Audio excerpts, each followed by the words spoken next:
Hello, my name's Graham Chisnell and I'm an education consultant and speaker. And thanks so much for joining me on my Chisnell Chatter Live today. Today I'd love to talk to you about talent pathways, a system of really developing a coherent approach to continuing professional development for your staff. In our schools we have a host of challenges that we face, but here are three significant ones that can get in the way of highly effective continuing professional development. The first, we have a high rate of teacher attrition in the UK, and this is happening in many jurisdictions. So if we can use CPD to help and support retention of our most talented staff, to give them a pathway within our organisation, we've got to be onto a winner. Because staff aren't moving when they're in post, there are fewer senior staff appointments available. So we need to think about our CPD in a way that helps and develops new roles within our organisations that allow our talented staff to stretch their wings. And the third significant factor here is the school funding crisis. Certainly, we are feeling the pinch of that lack of funding in our schools. So we need to look to ourselves at creative ways of making sure we capitalise on our training in a way that doesn't cripple our budgets. And in this presentation, I have a solution. I first came across talent pathways on a research trip to Singapore, and I do tell a lot of people that I've been to Singapore. What it taught me is through the lens of a different educational jurisdiction that actually a fresh culture and climate in respect to CPD can have a real lasting effect. And I do encourage you to look at differing jurisdictions to just get ideas on how you can develop your own practice within your school. If we take, for example, the Singaporean history, in just 50 years, it moved from being a third world country to a first world market leader in terms of education. So I think we can learn a thing or two from what they've achieved. In Singapore, the Ministry of Education actively seeks to identify and select future school leaders. This happens at the very outset of their career. When they're an ECT, the head teacher will consider one of three pathways for them. Are they going to be a superb teacher? If so, that teaching track from senior teacher to lead teacher to master teacher to principal master teacher is the route. If they've got a future in school leadership, then the leadership track is for them. That might be subject lead, head of department, vice principal, principal, cluster superintendent, working across a group of schools and supporting as a divisional director of education or the director general of education. And the third is a senior specialist track, and that's building a specialism that can help and support across schools. A little like an education advisor. From the very outset of their career, therefore, the ECT has a pathway set out for them. So I used this model of career development to develop talent pathways within my own organisation. And I was a CEO of a multi-academy trust at the time. And here they are displayed for you. There was a volunteer pathway that took all of our volunteers and thought about what do they want to develop? How can we nurture them in a way that they can support our children the very best, but also develop aspiration? Maybe an aspiration to become a teaching assistant or a teacher or another role across the school. We had a research pathway. And as you know, I embedded a culture of research across my organisation, and I'll go more into that later. There was a governance pathway to help support and nurture the pipeline of governors, but also ensure that they were well trained, engaged, and aspirational in their process and journey through governance, aspiring for our local governors to become trustees and our trustees to become members. Our teaching assistant pathway helped and developed those who are interested in becoming a teaching assistant and moving through that skill set, building to expert practitioners in teaching assistants. That led neatly into our teaching pathway. That was for our fledgling teachers in the first 3 years of their teaching career, all those who were aspiring to become teachers. We then moved into our advanced teacher pathway for our more experienced and embedded teachers, which led into more senior support and leadership across the school. And then we have our head teacher pathway for those aspiring for headship. And lastly, our trust executive pathway for those senior leaders who are aspiring to take on a role of system leadership within this trust or others. All of this providing a menu for our staff to recognise what we were going to do for them and what they could select from in order to develop their career. So here are our talent pathways mapped out, just to show you how some of these are interrelated. So if we follow our talent pathways to our teacher pathway, we can see here our teacher pathway may involve advanced teachers' work, and also our leadership pathway touches on similar trends and themes so that we can link some pathways with others. Therefore, having some fluidity between pathways and options for career development and also professional development. So let's start with the advanced teacher pathway. Well, this one supports our teachers as they move into their 4th year of teaching. As they build experience in pedagogy practice, what we said in our trust is we wanted to support them in coaching, into coaching other teachers and supporting others in their own pathway. And we really made sure that their coaching skills were refined in a way that our appraisal discussions were really centred on what our staff's needs were, not just purely on what our organisational strategic desires were. And we found that built a real purpose to the CPD that was on offer and a real ownership from our staff. So shifting the culture, what we do, and the climate, how it felt for our staff.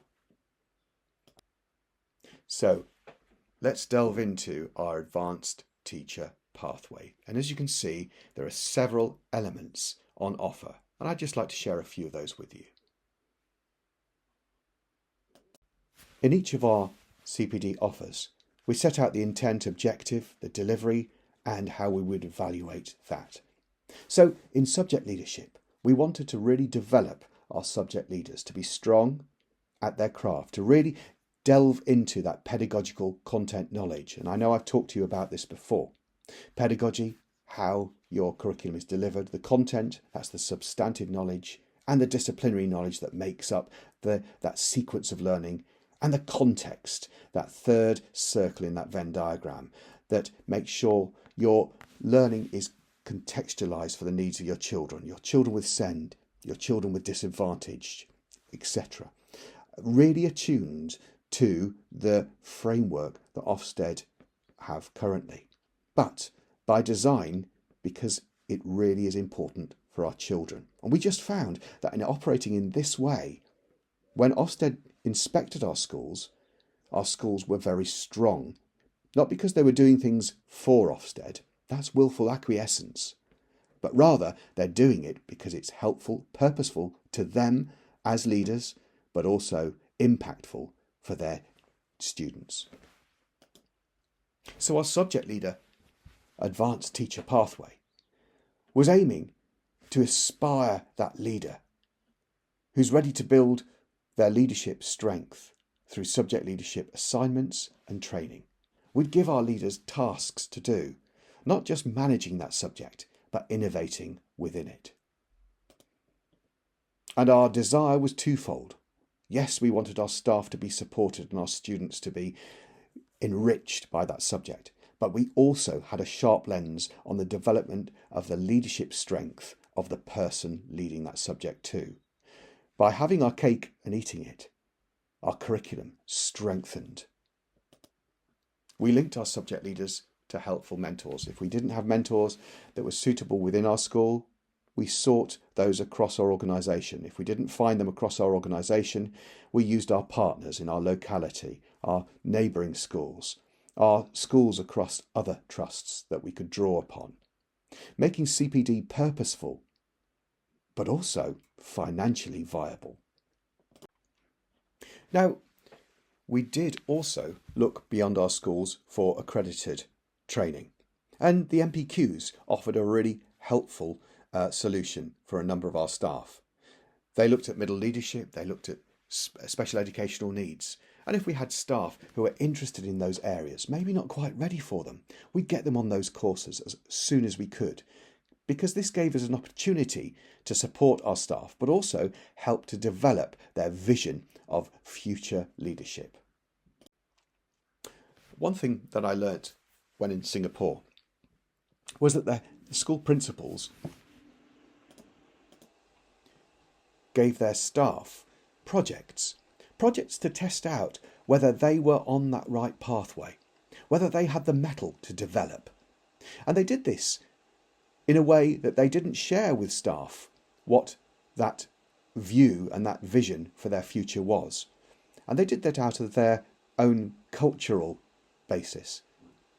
When I spoke with a principal about this process, he said we wouldn't share our vision for those members of staff because if they don't meet our expectations, they would be desperately embarrassed. So culturally, there was a reason and a justification for that. However, in the culture of the UK, and certainly within my trust, we did share those aspirations with our staff. Nonetheless, we also gave them the opportunity to lead on school-wide projects, to allow them to develop their craft as a leader, and we'd support and coach them in that process. Where possible, of course, we kept that low stakes, which meant if they got something wrong, they could learn about it, because it wasn't just about the project itself. The process is about developing the person. So to emphasise the point, we needed to make sure our staff were well versed in the skill set of being a coach. Now, this wasn't looking at ensuring every member of our staff is an accredited level 7 coach, but what we did do is we used tried and tested coaching models, models like the Appreciative Inquiry by Cooper-Ryder and Cooper-Ryder, or Whitmore's fantastic GROW model, to centre our staff in the skill set and the knowledge of coaching so that they could have proper conversations to develop and support their staff. They used those coaching conversations at appraisal to make sure we really understood the needs and interests and talents and passions of our staff, and to be able to have those challenging conversations with them as they develop their craft. A feature within our advanced teacher pathway, as well as our leadership pathways and head teacher pathways, included the option of postgraduate degrees. Now, these do come with a financial burden. So we strike a deal at the outset with our staff.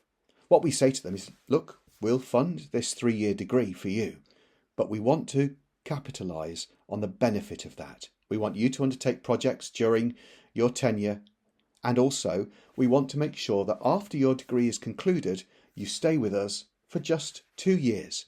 If you want to leave earlier, that's absolutely fine, but we may well then come back to you and ask you to pay a proportion of the fees of that degree. Because we set that and contract that with our staff at the outset, they're comfortable with it. They can see what their expectations are and what our expectations of them are. When thinking about developing staff, quite often, in a primary school, for instance, there are limited opportunities to take on a team lead role. We may have key stage leaders, We may have a cluster group of subjects and have a lead for that cluster group of subjects, but beyond that, not many opportunities. So what we found when we were looking at the talent pathways for advanced teacher, it created opportunities for teams. For instance, if someone was interested in well-being of staff, well, they could create a well-being team to really help and enhance the well-being of our staff. That goes beyond buying an extra Kit Kat for the staff room. It really looked at developing practice to enhance staff's opportunities within the school to spend more time doing what they need to do, time with their children. So what we found is that in focusing in on opportunities to lead a team, it created new teams, which also then created that wider culture of aspiration as leaders and fledgling leaders could see opportunities for them to take over leadership across the organisation. And you can see with this slide here, we've got an NQT mentor as an opportunity for our advanced teachers. Now, of course, this is ECTs, and there's a formal mentoring process and training around that, but we went further. We helped and developed our staff's capacity to coach, to really understand what listening is like, to really think about drawing education theory and bringing that into the practice of our new fledgling teachers. And also the knowledge of talent pathways itself, so we could start to nudge our staff, our newest fledgling teachers, into a pathway that was meaningful, exciting and engaging for them. And we found that retention of our newest staff was really amplified. What we also found is that staff became very interested, new teachers, very interested in joining our schools because they knew and heard that this was a process that was going to be supporting them, that they could fly if they came to one of our organisations. Within the advanced teacher pathway, we also included a senior leader of education. And that was the idea that we were going to develop, very much like the Singaporean method, experts within the field. So that might be a subject expert, say science lead, that could operate across a number of schools across our trust and beyond, offering support and coaching for other schools. But also in those more thematic areas like well-being and attendance. And one of our leaders was one of our office staff, who then became a champion for attendance, again helping us to sustain positive attendance for our children, but also strengthening our school in terms of its leadership and capacity within the new Ofsted framework, especially with that lens around attendance. So let's now look at the head teacher pathway. How are we inspiring our future leaders and embedding that belief that they have a place in headship? In my trust, we had that vision. We wanted to really give opportunities to encourage our staff to aspire for whichever element of leadership they had in their purview. We wanted to break that glass ceiling of possibility for them. So we looked at building their experience in leadership practice, supporting them to hone their leadership skills through assignments and training that helped to build those relationships as a leader. And relationships became really, really important. Building their capacity to build their team and encourage followship from their staff.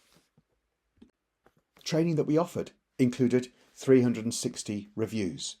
We'd asked them questions about their leadership, and we'd asked staff in their teams questions so that they could really see where their strengths were, celebrate those, but also where some of those gaps might be, to really provide a bespoke training programme through coaching and mentoring to support them in their journey.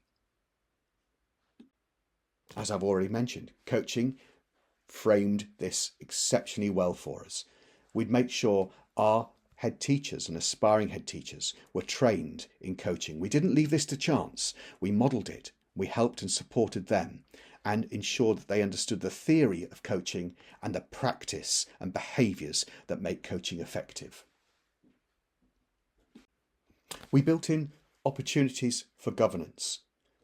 Understanding governance by inviting them to attend governing body meetings or governing body reviews and monitoring activities, but also giving them opportunities either within our own school as a governor or schools across the trust or beyond the trust, building capacity in other governing bodies, building consistency of approach, and also building the expertise of that member of staff so that when they lead a school, they can operate in harmony with their governance rather in opposition.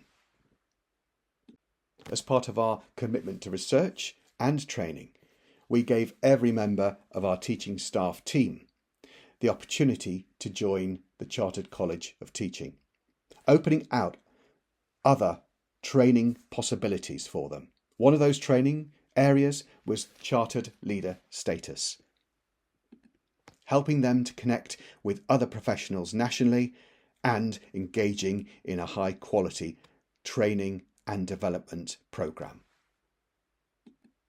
And a programme that is recognisable as an accredited programme if they are moving to a headship. The national professional qualifications also were an important step for our head teachers to make sure that they met the gold standard of training leading into being a head teacher. Again, connecting them with others locally and nationally who are also aspiring for headship. So, as I'm sure you're aware, I've written a book on research practice, Irresistible Learning, embedding a culture of research in schools.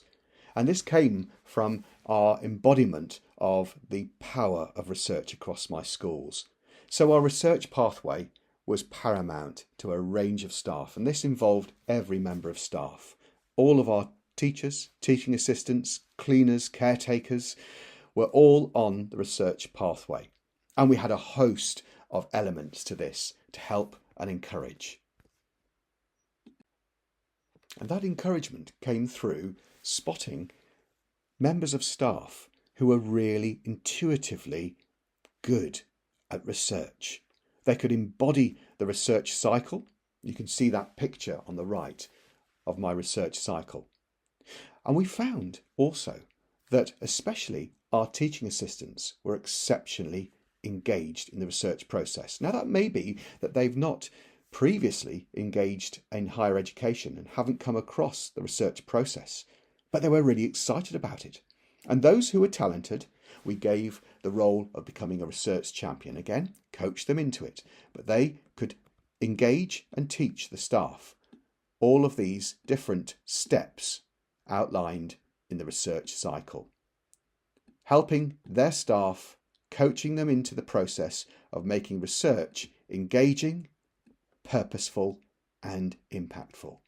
And we found that that then led to our staff creating their own research journal at the end of the year that could celebrate that journey. Really powerful opportunities for becoming research champions. Through their research, we also built the profile of our staff towards becoming not just a chartered college of teacher, but to become a fellow of the Chartered College of Teaching, and how they could aspire to that in the future.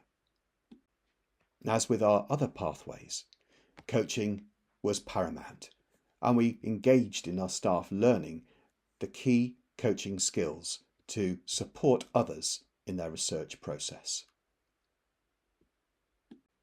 Connecting with our other pathways, our postgraduate degrees were also offered for those who are engaged and interested in educational research. We work with our local university, Christchurch University in Canterbury, to help and support our staff to engage in research. We ran teach meets, we ran research events, and we ran projects with the university to help and engage our staff in meaningful, purposeful and impactful research. So, bringing this together, how did all of this impact on cultural and climatic change in my organisation? So, cultural change, that's around what you do. Climatic change, that's how it feels for our staff. Well, what we found is getting CPD right through talent pathways led to motivated workforce. It built heightened ownership for our staff. They felt that they owned their own journey because they were being listened to. It supported the retention of staff and the right type of retention.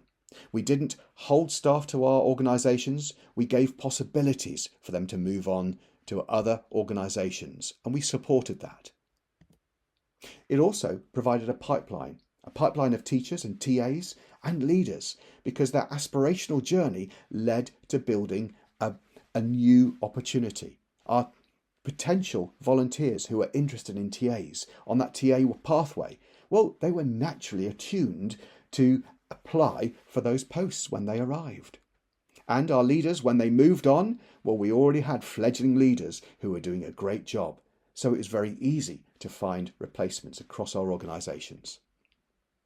And it also led to research-engaged staff. Exciting ideas, new ideas brought to the organisation because our staff were researching beyond what the current practice and possibilities were, bringing the very best ideas from theories and connecting that to practice. It gave a really exciting feel, that climatic change to our organisation. So, in creating talent pathways, what do we need to do?